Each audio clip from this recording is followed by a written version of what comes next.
I think the biggest thing for me today was the theme of seeing God's hands and being God's feet. I love that, especially for a situation like today, just because it doesn't say anything about using words, it doesn't say anything about a language and speaking someone's language.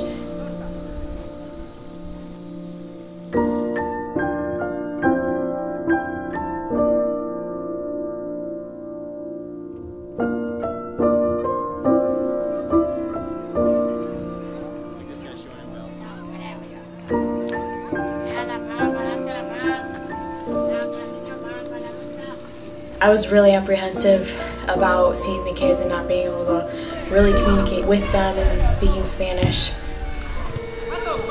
But it didn't matter because you went in there, you grabbed a hand. Today we were able to meet the kids. I don't think I'm ever going to leave.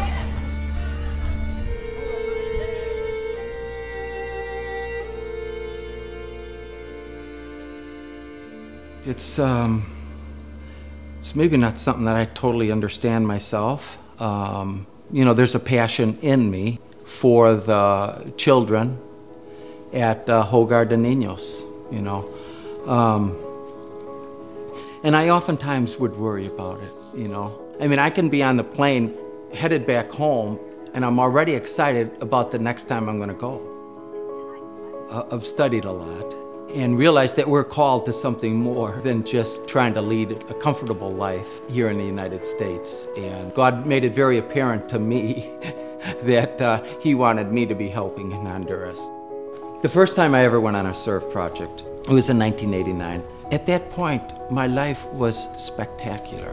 And I go on a surf project, and I slept on a cot that wasn't very comfortable. We ate food that wasn't the best, but yet it was one of the best weeks of my life.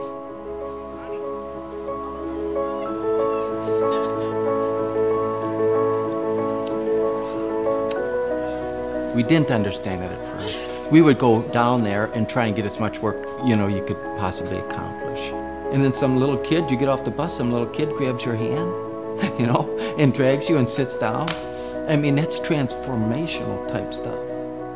And we realized over time that a more important component was to build a relationship with the child, for heaven's sakes. You know, how much time and attention and love does that child get that's like in a family setting? Whether it's with a group of kids or maybe just one-on-one. Those relationships just continue to flourish. I didn't know anything about my story, and my grandpa started telling me everything about how I became part of the orphanage. My grandpa was telling me this, and she said, your mother was raped when she was 14. It was tough. It was tough for me. Now I know that it's okay because God had a plan for me, but it was so hard for me to hear that. So when my mother gave birth, because she didn't have a place to live, she went into the church and a nun helped her. Mommy Carmen was always open to support other people, and they took me there to the orphanage just when I was just 1 day old.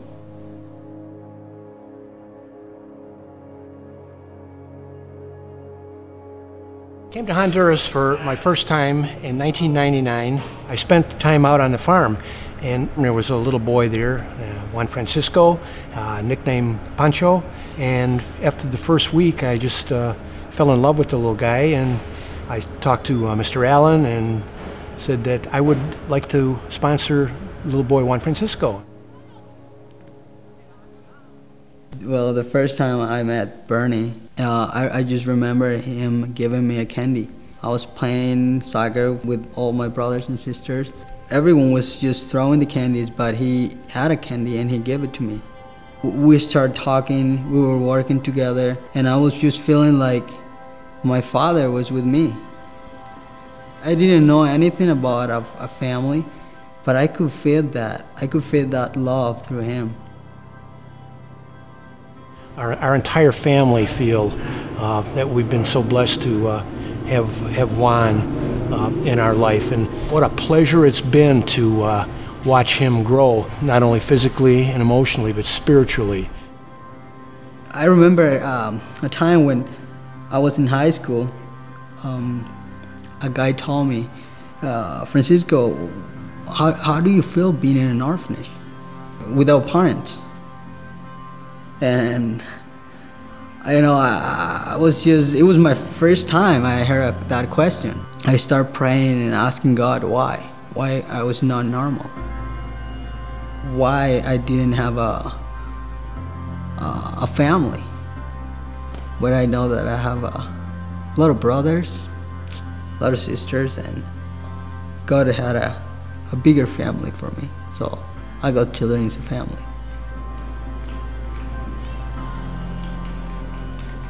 Terry Boer, he's a guy I've known my whole life. He's a guy that was born deaf. Every time a group comes back, many lives are transformed, but, he comes to the top of people that were just blown away. The biggest thing for me today, too, was seeing one of our members, Terry, be able to do sign language. One of the boys at the farm we went to is deaf, and he was able to use his hands to speak to him and minister to him.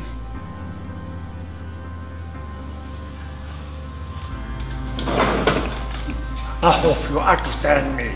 Yes. I noted yesterday, some of o'clock, afraid. But this morning, everybody, the angels see me, they come to me. And the whole hand want to play with me. Today, I had great time with people. I enjoyed with her. I feel God touch my heart.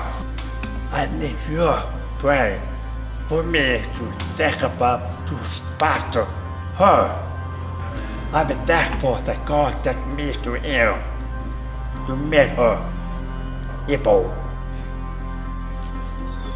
Yes. Very smart girl. Coming on the trip, I was pretty apprehensive about what we would be doing and what jobs we'd be fulfilling, what things I'd be good at, what things I wouldn't be good at. And today, I think a big theme for me was just everyone has their own gifts, talents, strengths, weaknesses, and God uses it completely for His glory. Era como mi hobby subirme a los árboles, todos los días, desde que era una niña chiquilla. Ya tenía 15 años, era una muchacha. Y yo subo, me caigo, pero cuando yo intento incorporarme, yo me doy cuenta que las piernas no me responden. Escuché una conversación del médico. Dijo que 2 años después yo iba a morir. Yo tengo 38 años de mi accidente hoy.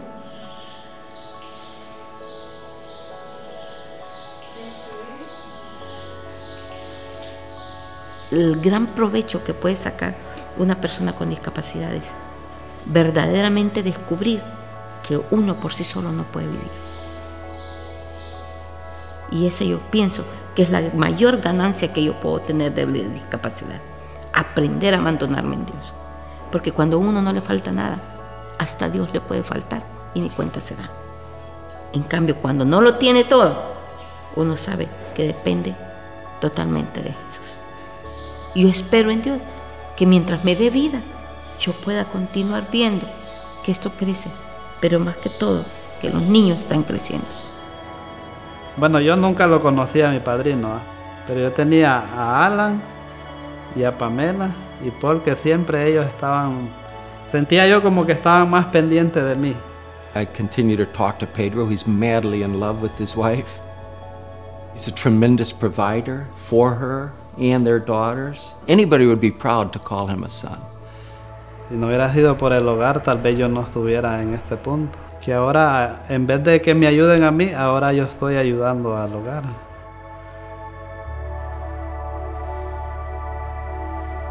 Como dije, es el futuro de una nación, los niños, los jóvenes. Y ellos vienen a contribuir para que estos niños de aquí algún día sean alguien. Incluso hasta un presidente puede salir. You know, the first time I went down, there was 18 kids, right? you know, and then all of a sudden there's 28, and then 38, 58, 68, 100 kids. There hasn't been a blueprint, you know, for all God's children, and sometimes it was overwhelming.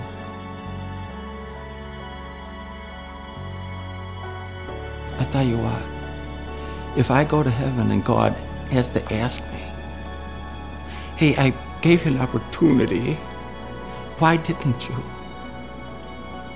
Why didn't you care for them?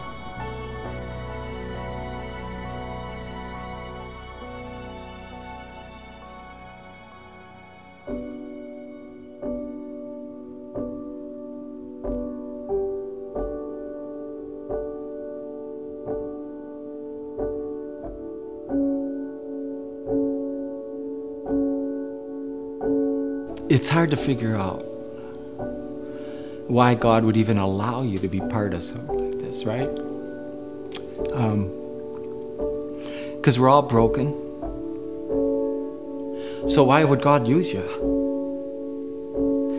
I don't know.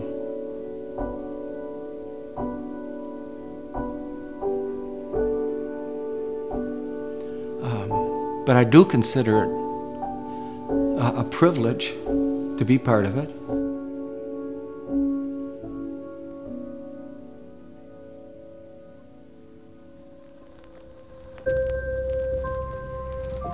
I never thought I'd be able to come down here when we started sponsoring Miguel. I don't know, you sponsor him for so long and he's just this person in Honduras. I just didn't realize like how connected we were with him until I got to meet him. So that's why the letter yesterday from Miguel was so special. Like I could have never imagined that we made that impact.